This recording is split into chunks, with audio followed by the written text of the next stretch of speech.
여러분, 우리가 로마서 7장 24절 말씀을 보면 사도 바울의 절규가 나타납니다.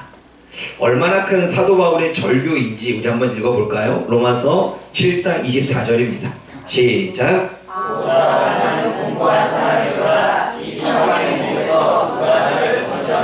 너도 공고한 사람이라고 하는 단어를 잘 쓰지는 않지요. 공고한 사람 풀어서 말하면 이렇습니다. 아, 나는 비참한 사람이다.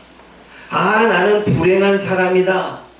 아, 나는 괴로운 사람이다. 라고 하는 고백입니다. 탄식이지요. 아, 나는 왜 내 인생에 이렇게 살아가면 돼? 내 인생엔 낙이 없고 행복이 없고 정말 비참해. 내가 이러한 인생을 살아야만 하는가? 라고 하는 내면의 갈등과 함께 절규하고 있고 절망하고 있는 고백이 바로 이 24절의 이야기입니다. 사도 바울의 고백을 보면 오라 나는 비참한 사람인데 이 사망의 법에서 누가 나를 건져내줬으면, 이 죽을 몸에서 누가 나를 구출해줬으면, 이 죽을 인생에서 누가 나를 건져내줬으면, 내가 살아가는 이 삶에 낙없는 삶, 불행한 삶, 괴로운 삶에서 누가 나를 끄집어내줬으면 하는 절규의 고통의 소리를 하고 있습니다. 이러한 사도 바울의 절규의 고백의 의미를 보면 바울은 지금 행복하지 않는 자신의 삶에서 구원해달라는 이야기겠죠. 바울은 미래가 없는 자신의 인생 속에 누군가가 손을 내밀어서 나의 희망 없는 그 미래를 건져내기를 원하는 그러한 애원일 수 있지요. 또 매일 죽음으로 이끌어가는 자신의 육신, 자신의 이 몸 때문에 그 몸에서부터 이 육신의 죽음으로 이끌어가는 이 육신으로부터 나를 벗어나게 해달라고 지금 사도 바울은 절규하고 있습니다. 근데 여러분, 사도 바울은 구원받은 백성입니다. 구원받은 백성일 뿐만 아니라 사도 바울은 지금 사도입니다. 이 당시에는 수많은 사람들을 가르치고 지도하고 그리고 이끄는 교회의 목회자나 감독이겠지요. 그러나 그가 지금 절규하고 있습니다. 오라 나는 비참한 사람이다. 나는 행복하지 않다. 이 죽음의 몸에서, 이 죽을 인생에서 나를 건져내 달라라고 그렇게 절규하고 있는 부분은 왜 그렇습니까? 매일같이 내가 사도이지만, 내가 성도이지만 매일 죄에서 넘어지는 거예요. 내가 남에게 가르치고 있는 그 삶을 살고 있지만 그 죄에 걸려서 쓰러지는 거예요.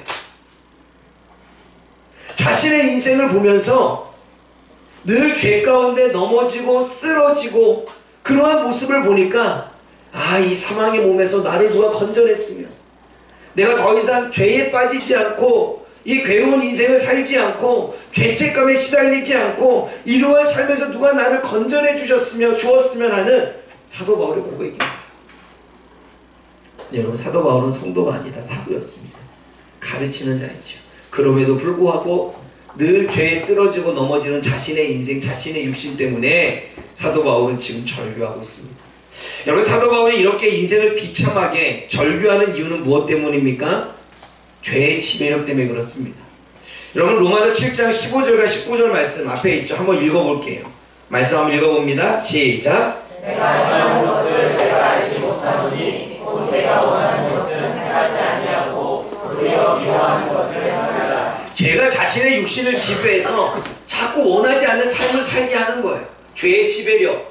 나는 그렇게 살고 싶지 않은데, 나는 그렇게 말하고 싶지 않은데, 나는 그렇게 생각하고 싶지 않은데 그 죄가 나를 그렇게 말하게 만들고 나를 그렇게 생각하게 만들고 그렇게 행동하게 만드는 거예요. 죄의 지배력에서 벗어나지 못하니까 절규하고 있습니다.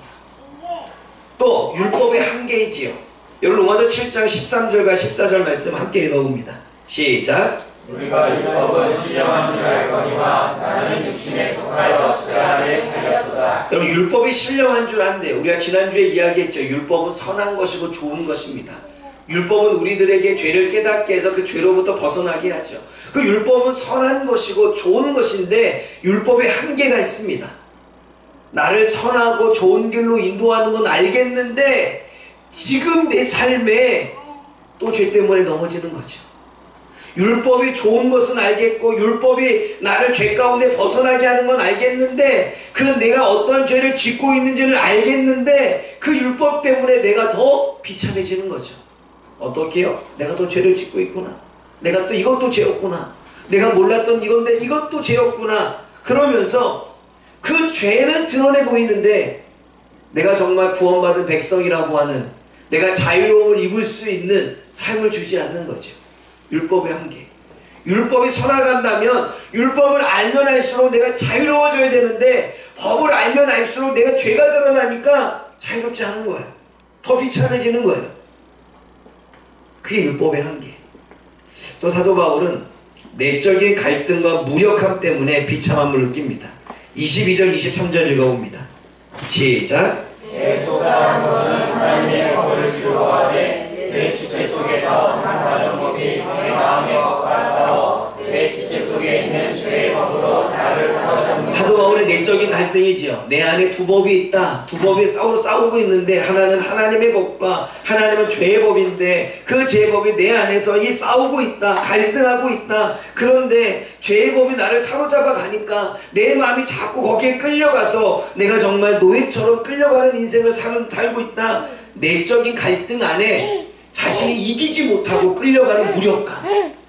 그 무력감 가운데 나는 비참하구나. 우리도 그렇지 않습니까?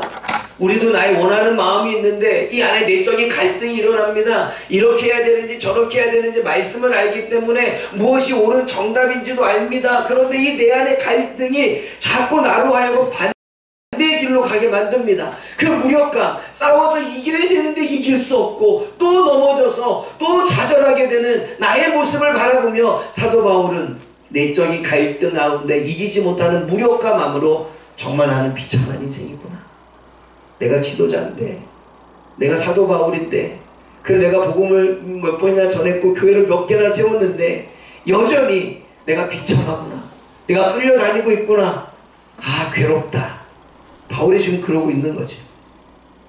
그리고 비참함의 이유를 또 이야기합니다. 자신의 죽음과 멸망의 몸 때문에 그렇습니다. 여러분 24절 읽어볼까요? 시작. 오라 나는 무고한 사람이로다. 이 사망의 몸에서 누가 나를 건져내. 사망의 몸에서 누가 나를 건져내라고 하는 건 두 가지 의미이죠. 여러분 우리가 죄에 끌려가니까 내 육신이 자꾸 피곤해. 힘들어. 여러분 우리가 스트레스를 받으면 우리의 육신이 더 눌리게 되어지죠. 그러면 우리가 스트레스를 받는 이유가 뭐예요? 자꾸 우리에게 보여지는 상황을 사단이 육체 가운데 끌고 가는 생각으로 주니까 자꾸 그 생각도 하다 보면 스트레스만 쌓이는 거죠. 그 스트레스 쌓이니까 몸이 눌리게 되죠. 몸이 눌리니까 몸 이곳저곳에 이상이 생기는 겁니다. 자꾸 내 몸이 사망으로 끌려가요. 괴롭게 끌려가요. 그런데 여기 있는 몸은 나의 영적인 몸도 나의 영적인 내 영이 자꾸 죽음으로 끌려가는 거죠. 죄의 지배를 받으니까 영의 감각이 살아나야 되는데 하나님의 일하심을 볼 수 있는 눈이 열려야 되는데 하나님이 오늘도 나의 삶을 위해서 일하고 있는 이 오감이 느껴져야 되는데 오늘도 하나님이 나에게 말씀하셨으며 그 말씀의 음성이 들려져야 되는데 가면 갈수록 들려지지 않고 가면 갈수록 보여지지 않는 그래서 나의 영적인 사망의 상태가 되어지는 자신의 인생을 바라보며 비참해하는 거죠. 여러분 사도 바울은 지도자이기 때문에 더 많은 영적인 분별력이 필요하겠죠. 그래서 하나님과 소통이 이루어지고 하나님의 뜻을 알고 마음을 알아서 삶에서 이뤄나가야 되는데 그러지 않는 거예요. 그러지 못한 거예요. 자꾸 자신의 죄에 끌려가는 모습들 때문에. 그게 사도 바울의 절규였습니다. 여러분 우리는 원함과 다른 행함을 하게 되어지죠. 여러분 본문에서 나오는 원함은 로마서 7장 15절과 16절과 18절이 있는데 우리 15절 말씀 한번 읽어볼까요? 15절 시작. 내가 행하는 것을 내가 알지 못하노니 곧 내가 원하는 것을 행하지 아니하고 도리어 미워하는 것을 행하느니라. 여러분 우리는 원함이 있습니다. 사도 바울의 원함은 뭘까요? 사도 바울도 자신에게 원하는 삶이 있었습니다.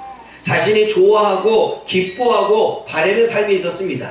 여기서 원하는 건 내가 좋아하는 것, 내가 바라는 것, 내 삶에 간절히 일어나기를 바라는 소망의 것, 이게 원함이겠죠. 그 원함이 있었습니다. 복음을 전해서 영혼들이 돌아오고 교회를 세워서 그 교회가 든든히 서가고 여러 이단과의 논쟁에서 승리하고 병든 자를 고치고 또 죄와 사망 가운데 끌려간 영혼들을 이렇게 이끌어내는 것이 사도 바울의 원함이었는데, 그러나 사도 바울의 그 원함도 자기 뜻대로 안 된 거죠. 왜요?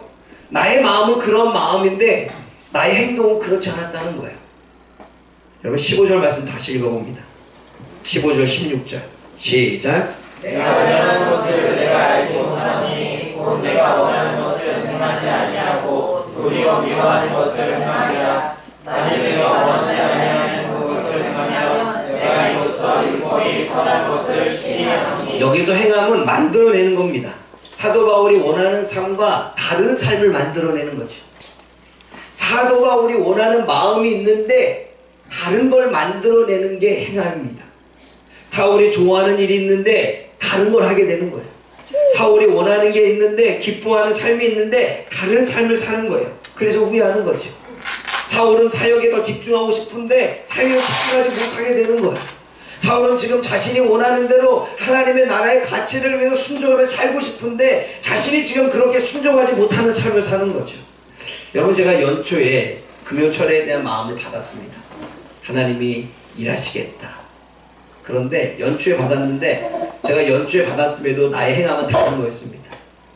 하나님은 정말 철야 예배를 통해서 하나님의 역사가 임할 수 있도록 하나님은 찬양과 예배와 이 모든 것들을 살리기 원하셨는데 저는 다른 길로 갔죠. 그 다른 길 가운데 핑계가 있었죠. 반주자도 별로 없는데요. 사람도 몇 참여하지 않는데요. 그런 가운데 저는 차일피일 미루기에 1년이 온 거예요. 나의 원함과, 근데 원함은 있었죠. 나의 원함은 뭐예요? 금요철학 가운데 하나님의 역사하시고 성도들의 삶의 문제가 해결되어지고 답답한 일들이 다 풀려지게 되고 질병 걸린 사람들은 병고침을 받고 하나님의 성령의 어떠한 임재 가운데 성령의 성령과의 인격적인 만남을 통해서 청년들은 미래의 영과 비전을 바라보며 살아갈 수 있도록 뭔가 일어날 수 있는, 이걸 원함이지요. 근데 그 원함이 있지만 나의 행함은 다른 길이었죠. 사도 바울이 그런 얘기를 하는 거예요. 자신의 원함이 있지만 자꾸 내가 다른 길 하는 거죠. 근데 여러분, 행함에 두 가지가 있습니다. 로마서 17장 15절과 16절과 17절과 21절의 단어와 로마서 7장 17절의 이 단어는 같은 원함이라고 해석되지만 단어가 다릅니다. 여러분 17절 한번 읽어볼까요? 시작. 이제는 그것을 행하는 자가 내가 아니요 내 속에 거하는 죄니라. 여기서 행하는 행함은 앞에서 말한 행함과 다릅니다. 16절에는 내가 원하지 아니하는 그것을 행하면 이라고 나오는 이 행함과 7절에 이제는 그것을 행하는 자가 내가 아니요 라고 하는 이 행함이 다릅니다. 앞에서 행함은 만들어내는 행함이라면 이 행함은 패배 행함입니다.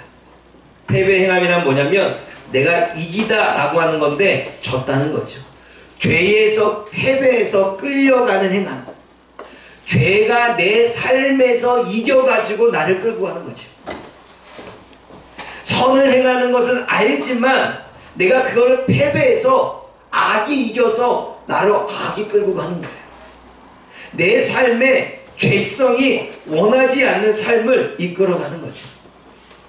사랑하는 여러분, 원함과 다른 행동의 이유는 하나님의 말씀이 선한데 자꾸 거부하려고 하는 마음이 듭니다. 그런데 그 거부하려고 하는 마음이 내가 아니라 내 속에 함께하는 죄라고 말합니다. 여러분 17절 다시 읽어보십시오. 17절 시작. 이제는 그것을 행하는 자가 내가 아니요 내 속에 거하는 죄니라. 사도 바울은 이것을 구분하고 있습니다. 저와 여러분들도 구분해야 됩니다. 오늘 우리가 알아야 될 건 우리가 죄를 짓고 나면 내가 진 것 같아요. 내가 생각과 마음에 좋지 않은 마음을 가지면 내가 한 것 같아요. 그래서 우리는 더욱더 수치심에 더욱더 또는 나의 어떤 나쁜 모습에 우리는 사로잡혀 살게 되어지죠. 그런 사도 바울은 뭐라고 말합니까? 자신의 원함이 있지만 자신의 원함대로 행하지 않고 다른 행동을 하게 하는 건 뭐라고요? 자신이 아니라 바로 내 안에 거하는 죄라고 말합니다. 17절 다시 읽어봅니다. 시작. 이제는 그것을 행하는 자가 내가 아니요 내 속에 거하는 죄니라. 자신 안에 있는 이 죄성 때문에 하나님의 말씀이 옳고 좋은 것은 알겠는데 그렇게 살고 싶지 않다는 거예요. 근데 그게 내가 아니라 내 속에 죄가 그러한 마음을 준다는 거예요. 왜 자신도 모르게 괜히 반항심이 생기고 싫어집니까? 내 안에 죄성 때문인 거죠. 나 안 해. 나 싫어. 누군가가 나한테 이야기하면 나 못해. 싫어. 근데 왜 해야 돼? 반항심이 생기는 이유가 이 안에 죄성 때문이라는 거예요. 그건 내가 아니라는 거예요. 내 안에 있는 죄성 때문인 거죠. 여러분, 사단이 하나님이 말씀하시면 아멘 하고 순종합니까? 아니면 왜 해야 됩니까? 하고 거부하고 불순종합니까? 그 죄성이 있는 거죠. 내 안에. 그래서 누군가가 얘기하면 반항심이 생기고 싫어지게 되고 다른 행동으로 하게 되는 거죠. 왜요? 내 속에 거하는 죄 때문에. 근데 여러분, 20절에도 비슷한 이야기가 나옵니다. 20절 말씀 읽어봅니다. 로마서 7장 20절 시작. 만일 내가 원하지 않는 것을 하면 이를 행하는 자는 내가 아니요 내 속에 거하는 죄니라. 바울의 마음속에 함께 살고 있는 죄 때문에 원하는 선을 행하지 못한다는 거예요. 여러분, 이런 거죠. 좀 이따도 이야기 나겠지만 내가 갑자기 상대방과 이야기를 나누려고 하는데 갑자기 마음에 분노가 확 올라와가지고 안 좋은 말을 나가요. 마음은 아닌데 갑자기 화가 올라와서 그랬어요. 여러분, 분노는 죄예요, 죄가 아니에요? 그 죄가 올바른 얘기를 못하도록 갑자기 내 마음과는 다른 이야기가 나오게 만드는 거죠. 내 안에 죄가 나로 하여금 내 안에 같이 살고 있으니까 그 죄 때문에 선을 행하지 못하게 하는 겁니다. 바울은 마음에 있는 죄성이 내 육신을 포로로 잡아서 원하지 않는 삶을 살게끔 한다고 이야기를 합니다. 그래서 육신이 지배를 당한다고 이야기를 하고 있죠. 그래서 자신은 사망의 몸, 이 죄의 몸, 이 육신의 몸에서 누가 나를 건져내랴 라고 말하는 거예요. 이 말은 내 안에 있는 죄와 내 육신이 한마음이 돼서 자꾸 내가 원하지 않는 삶을 살도록 만들어 간다는 거예요. 내 육신이 그러한 지배를 받는다는 거죠. 사도 바울은 이 말씀에 두 가지 이야기를 합니다. 우리들의 삶 가운데 공존하는 삶이 있다는 거예요. 그 공존하는 삶이 어떠한 삶입니까? 나와 내 속에 거하는 죄입니다. 나와 죄가 함께 살고 있다는 거예요. 또 선을 행하기 원하는 나와 악을 행하기 원하는 내가 함께 살고 있다는 거예요. 21절 읽어봅니다. 21절 시작. 그러므로 내가 한 법을 깨달았으니 곧 선을 행하기 원하는 나에게 악이 함께 있는 것이다. 네, 선을 행하기 원하는 나와 악을 행하기 원하는 내가 같이 있다는 거예요. 로마서 7장 22절과 23절에 하나님의 법과 죄의 법이 함께 있다는 것입니다. 근데 그 함께 있는 법이 내 안에서 어떠한 일을 한대요? 23절 읽어봅니다.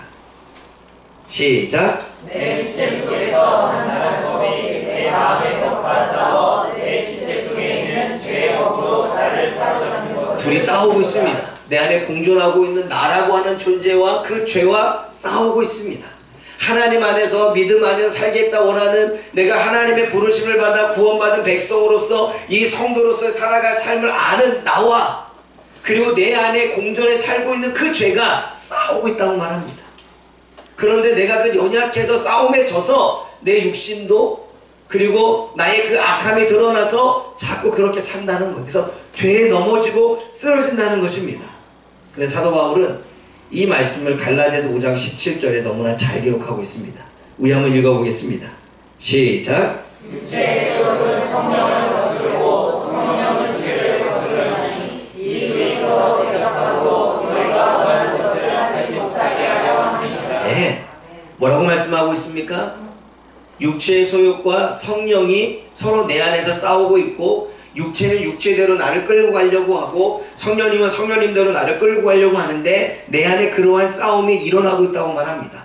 둘이 서로 거슬려 대적한다고 말합니다.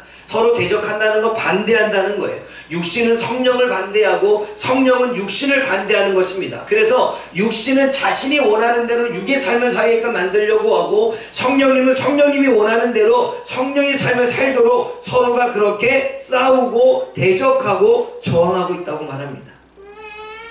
근데 여기서 우리는 갈라디아서 5장을 찾아봐야 됩니다. 한번 찾아보겠습니다.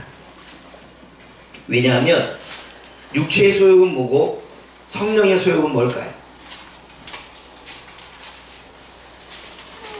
갈라디아서 5장입니다.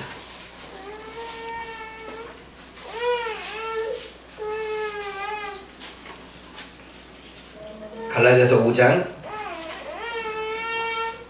여러분 19절 읽어봅니다. 19절 시작. 육체의 일은 분명하니 곧 음행과 더러운 것과 호색과. 여러분 육체의 소욕은 무엇입니까? 음행과 더러운 것과 호상과 우상숭배와 주술과 원수 맺는 것과 분쟁과 시기와 분냄과 당짓는 것과 분열함과 이단과 투기와 술취함과 방탕함과 이런 것들은 육체의 소욕이라고 말합니다. 그런데 그 내 안에 있는 이 육체의 소욕이 나를 자꾸 그렇게 끌고 간다고 말합니다. 그런데 만약에 우리가 육체가 그 내 안에 있는 죄성과 지면 우리는 그게 끌려가는 거겠죠. 반면에 성령께서 싸워서 승리해서 내 육체를 끌고 가면 우리는 22절과 23절에 이러한 열매를 맺겠죠. 22절과 23절입니다. 시작. 오직 성령의 열매는 사랑과 희락과 화평과 오래 참음과 자비와 양성과 충성과 온유와 절제니 이런 것을 금지할 법이. 사랑하는 여러분, 우리는 살면서 늘 내 마음에 나는 왜 하나님을 믿는데 늘 죄 가운데 쓰러지지? 나는 하나님께 순종하고 싶고 늘 하루하루 말씀을 읽고 싶고 기도하는 생활도 하고 싶고 주님이 원하는 신앙생활을 하고 있고 하나님의 나라를 세워가고 싶은데 왜 내 삶은 그러지 못하지? 그런 나와 내 안에 있는 죄가 같이 공존하는 삶을 살기 때문입니다. 그래서 둘은 늘 갈등하고 늘 싸우기 시작하죠. 근데 그 싸움 가운데 주도권을 누가 잡느냐입니다. 우리 안에 공존하여 살고 있는 존재들이 서로 싸워서 주도권을 잡으려고 합니다. 그래서 꼭두각시처럼 우리를 지배하려고 하죠. 육신이 우리를 지배하면 우리는 육의 일을 맺을 것입니다. 그러나 성령이 우리를 지배하면 성령의 열매를 맺을 것입니다. 근데 여러분, 육체의 일이라고 말할 때 우리는 그냥 육체의 일은 일입니다. 내가 성령에 충만하지 않으면 자동적으로 육체의 일은 하게 되어져 있습니다. 그리고 우리가 매일같이 깨어서 기도하고 말씀을 보고 성령과 가까이 하고 하나님과 동행하지 않으면 우리는 계속 우리의 육신은 그렇게 끌려갈 수밖에 없다고 이야기를 하는 거예요. 여러분, 우리는 나도 모르게 나와 함께 공존해 살고 있는 그 죄 때문에 그 죄가 나로 하여금 내가 믿음의 사람이고 구원받은 백성임에도 나를 그렇게 끌고 하는 거죠. 그렇게 끌고 간 그런 나는 내가 그런 줄 알고 힘들게 괴롭게 절망하며 사는 거죠. 이거를 간단하게 이제 삶의 비유를 통해 이야기하려고 합니다. 여러분, 제가 차량 운행을 하면서 초등학교 1학년이 이런 얘기를 하더라고요. 초등학교 1학년의 이야기입니다. 1학년이 이야기하면서 뒤에 혼잣말을 한 거였어요. 근데 그 혼잣말을 제가 들은 거죠. 제 뒤에 있었으니까. 그 친구가 이렇게 말합니다. 나는 왜 자꾸 짜증내고 싶지 않은데 왜 짜증내게 되지? 뒤에서 같이 탄 아이와 싸운 거죠. 싸워서 자꾸 안 좋은 소리를 하고 지도 막 승질을 낸 거죠. 그러니까 뒤에 앉으면서 제가 이제 다독였죠. 그만해, 그만, 서로 좋은 거 아니야 그랬더니 뒤에 앉아서 그런 거예요. 나는 그게 아닌데, 나는 왜 짜증내고 싶지 않은데 왜 자꾸 짜증내게 되지? 왜 그런지 몰라. 왜 그럴까요? 그 안에 본인과 죄가 같이 공존하기 때문이죠. 그 순간 그 죄가 육신과 결탁을 해서 자신도 모르게 짜증을 내게 만든 거예요. 여러분, 남편들의 속마음은 그게 있습니다. 남편들이 아내에 대해서 얼마나 고마워하는지 아십니까? 남편들이 표현을 못해서 그렇지, 표현을 잘하는 사람은 잘하지만 표현을 해보지 못한 사람은 잘 못합니다. 그러니까 남편의 속마음은 워낙 안 그래요. 근데 말투는 틱틱거려요. 속마음은 그러지 않는데 말은 거칠게 나갑니다. 왜 그렇습니까? 자신의 원한은 그렇게 말하려고 했던 게 아니야. 그리고 그 자신의 마음도 그럴 얘기를 하려고 했던 게 아니야. 그런데 결국은 그 말 한마디가 싸움까지 벌어지지. 왜 그렇습니까? 자신의 원함은 아닌데 내 안에 죄가 나로 하여금 그렇게 나아가게 만드는 거죠. 아내는 안 그렇습니까? 아마 아내들도 분명히 다짐할 거예요. 제발 잔소리하지 말자. 남편들이 정말 말 잔소리하는 거 싫어하니까 입 꼭 다물고 있자. 다물고 있자. 아무 말 하지 말자. 근데 잔소리를 안 하고 싶은 게 원함일 수 있죠. 그런데 입이 한번 열어지면 열린 구멍이라 쏟아내기 시작합니다.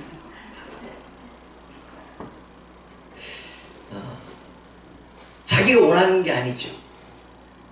그런데 자기 안에 있는 죄가 자기로 하여금 잔소리를 하게끔 만드는 거예요. 여러분, 학생들은 어떻습니까? 자기가 잘못하면 잘못한 것에 대한 마음이 드는데, 잘못한 것은 마음에 드는데 행동은 반항합니다. 여러분, 성도들은 어때요? 저와 여러분들은 하나님의 말씀대로 살고 싶지요. 표정들을 보니까 아닌가요? 우리는 죄를 짓지 않고 그래도 하나님의 말씀에 순종하고 싶고 하나님의 뜻 가운데 살고 싶은데 자꾸 살다 보면 그러지 못한 나의 모습 때문에 내가 힘들 때가 있습니다. 왜 그럴까요? 나의 원함과 왜 다를까요? 내 안에 죄 때문입니다. 사도 바울은 그것을 공존하고 있는 나와 그 죄를 분리하며 생각하라고 말합니다. 그러므로 우리는 내가 하지 않은 내 안의 죄로 인해서 내가 끌려가는 그 모습에 내가 한 것으로 생각해서 좌절하고 절망하고 수치스러워할 것이 아니라 그렇게 끌려가는 자신의 모습을 다시 되찾아오라고 이야기를 하는 거예요. 그 죄로 끌려가는 자신을 되찾아오라는 거예요. 악으로 끌려가는 자신을 되찾아오라는 거예요. 죄가 자신을 끌려가고 있으니. 그러므로 사랑하는 여러분, 우리는 이기는 방법을 알아야 됩니다. 그 이기는 방법이 7장 25절에 기록되어 있습니다. 우리 함께 읽어봅니다.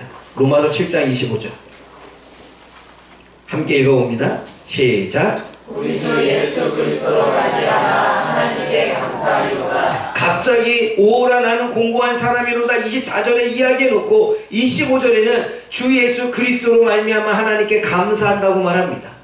사도 바울은 알고 있었습니다. 무엇을 알고 있습니까? 이기는 방법은 예수 그리스도밖에 없음을 알고 있는 것입니다. 왜냐하면 로마서 8장 2절에도 기록되어 있습니다. 로마서 8장 2절 읽어봅니다. 시작. 이는 그리스도 예수 안에 있는 생명의 성령의 법이 죄와 사망의 법에서 너를 예수 그리스도 안에 있는 생명의 법이 예수 그리스도 안에 있는 그 성령의 역사가 죄와 사망의 법에서 나를 해방할 수 있다는 사실을 사도 바울은 알고 있었습니다. 이 죄를 이길 수 있는 것, 나를 끌고 가고 나를 넘어지게 하고 내 원함과는 다르게 살게 하고 내 바람과는 다르게 살게 하고 내 좋은 것과는 다르게 살게 만드는 나를 온전하게 돌아오게 할 수 있는 것 오직 예수님밖에 없고 예수님의 은혜밖에 없고 예수님의 사랑밖에 없고 예수님의 말씀밖에 없고 성령의 능력밖에 없음을 이야기를 하고 있는 것입니다. 사랑하는 여러분, 그래서 저와 여러분들이 예수님의 사랑을 깊이 한다면 정말 나를 위해 십자가에 달려 돌아가신 그 하나님이 머리가 아니라 가슴으로 느끼게 되어진다면 우리는 그 죄된 삶에서 그 죄가 나를 끌고 갈 때 이겨낼 수 있습니다. 뿐만 아니라 우리를 위하여 주신 예수님의 말씀을 귀담아 듣는다면 여러분 보세요. 예수님이 말씀하시면 제자들은 즉시 바로 행동했습니다. 여러분 우리들의 뇌는 뇌과학자가 말합니다. 우리들의 뇌는요 변하고 싶어 하지 않는데요. 뇌는 게으르고 그리고 싫어하고 그리고 모든 걸 하기 괴로워한대. 그래서 사람이 뭔가 습관이 잡히면 그 습관에 벗어나기 힘든 이유가 죄는 별로 벗어나고 싶지 않은데, 그럼 벗어나고 싶은다면 어떻게 해요? 자꾸 다른 행동을 하라고 말합니다. 마찬가지입니다.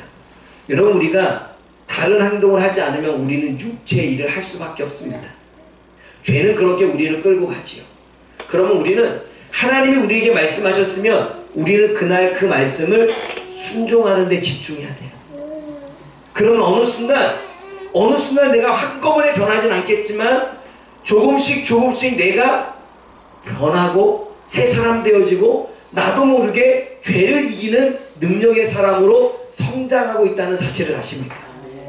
그러면 우리는 오늘 주시는 즉시 그 말씀에 순종하는 거예요. 하나님이 누군가에게 위로를 하라고 했다면 위로하고, 하나님이 누군가에게 전화를 하였다면 전화를 하고, 하나님이 누군가를 위해서 기도하는 마음이셨으면 기도하고, 그렇게 하루하루 주님의 말씀에 순종한다면, 우리가 말씀을 묵상하고 그 말씀의 묵상의 내용에 순종하면 그 즉시 나의 행동이 변하기 시작하는 거죠. 이런 거예요. 하나님이 순간 누워있는 나에게 일어나야지, 움직여야지, 하나님 마음에 감동을 주셨어요. 그럼 그 즉시 우리는 일어나야 되는 거예요. 그러면 점점 우리는 게으름에서 벗어나겠죠. 그런데 우리의 뇌는요, 게으르고 나태하고 귀찮아하고 싫어합니다. 그러니까 어때요? 좀 더 자자, 좀 더 눕자, 좀 더 졸자 그러는 거죠. 주님의 마음은 일어나야 돼. 여러분, 어떤 분이 그런 얘기를 합니다. 너 지금 당장 내려야 돼 라고 말했을 때 내리고 난 다음에 큰 사고가 일어나는 일이에요. 만약에 그 행동에 순종하지 않았으면 자기는 그 차 안에서 큰 사고가 일어났을 거예요. 그러나 즉시 마음의 감동을 행동했더니 자기는 살 수가 있었던 거죠. 여러분, 우리의 인생이 변하고 우리의 습관이 달라지고 우리가 늘 후회하고 늘 비참하게 절망하는 그 순간에서 벗어나고 싶다면 하나님이 지금 우리들에게 주시는 말씀을 그 즉시 하면 되는 거예요. 그러면 죄의 영향력에서, 지배력에서 벗어나게 되는 줄 믿습니다. 그럼에도 불구하고 우리는 날마다 성령님의 도움을 구해야 됩니다. 나는 죄와 싸울 수 이길 수 없습니다. 나는 죄의 소욕과 싸워서 이길 수 없습니다. 나는 분노와 싸워서 이길 수 없고, 나는 내 안에 탐심과 싸워서 이길 수 없습니다. 나는 내 안에 거짓말과 싸워서 이길 수 없습니다. 나는 내 안에 음란과 싸워서 이길 수 없습니다. 나는 내 안에 욕심을 싸워서 이길 수 없습니다. 그러기 위해서는 날마다 성령님을 인정해야 돼요. 성령님, 오늘도 나와 함께 하신 줄 믿습니다. 나는 연약하기 때문에 나는 오늘도 나를 이길 수 없습니다. 그런데 성령님이 이기도록 도와주시면 합니다. 하나님, 내가 오늘 잘 싸워서 이길 수 있도록 나에게 욕심의 마음, 내가 자꾸 말하려고 하는 마음, 내가 자꾸 화를 내려고 하는 마음, 이 마음에서 벗어날 수 있도록 도와달라고 우린 성령님께 도움을 구해야 되는 것입니다. 그때 이길 수 있는 거예요. 근데 우리는 우리 혼자 싸우려고 하니 이길 수 없죠. 죄성은 강합니다. 그러나 그 죄성을 끊어내신 분은 예수님이십니다. 예수님만이 저와 여러분을 지금의 삶으로부터 구원할 수 있는 거죠. 성도 여러분, 괴롭고 불행한 비참한 인생을 살지 않기를 원합니다. 여러분들이 원하는 인생과 다른 그러한 삶을 살지 않기를 원합니다. 여러분들이 원하지 않고 하고 싶지 않은 그 행동들을 하면서 괴로운 나날들을 보내지 않기를 원합니다. 여러분들이 원하는 삶을 얻기 위해 마음에 공존하고 있는 그 죄성과 적극적으로 싸우기를 원합니다. 그것은 여러분들이 아닙니다. 여러분들이 싸워야 될 건 여러분 자신이 아니라 여러분 안에 있는 죄입니다. 후회 없는 삶을 살기 위해, 행복한 삶을 살기 위해 힘을 다해 싸우기를 원합니다. 혼자서는 이길 수 없습니다. 하나님의, 예수님의 사랑과 은혜가 필요하고, 예수님이 우리를 건져주실 만한 말씀의 능력이 필요합니다. 그리고 우리가 싸울 만한 힘을 얻고 능력을 가질 수 있도록 도와주시는 성령님의 역사가 필요합니다. 그러기 위해서는 저와 여러분들에게 필요한 건 주님 앞에 손을 내미십시오. 또는 주님이 손을 내미실 때 그 손을 잡으십시오. 그분을 믿고 신뢰하십시오. 나를 믿지 말고 나를 이 구덩이에서, 이 비참함에서, 이 불행에서 건져내실 그 예수님을 믿으십시오. 그 성령님을 믿으십시오. 그분이 우리를 사랑하십니다. 사랑하시기 때문에 십자가를 지셨습니다. 사랑하시기 때문에 오늘도 도와주십니다. 사랑하시기 때문에 건져주십니다. 사랑하시기 때문에 비참하지 않게 하십니다. 사랑하시기 때문에 우리의 죄 가운데에서 우리를 건져내 주십니다. 그러므로 오늘도 그 하나님을 신뢰하기를 원합니다.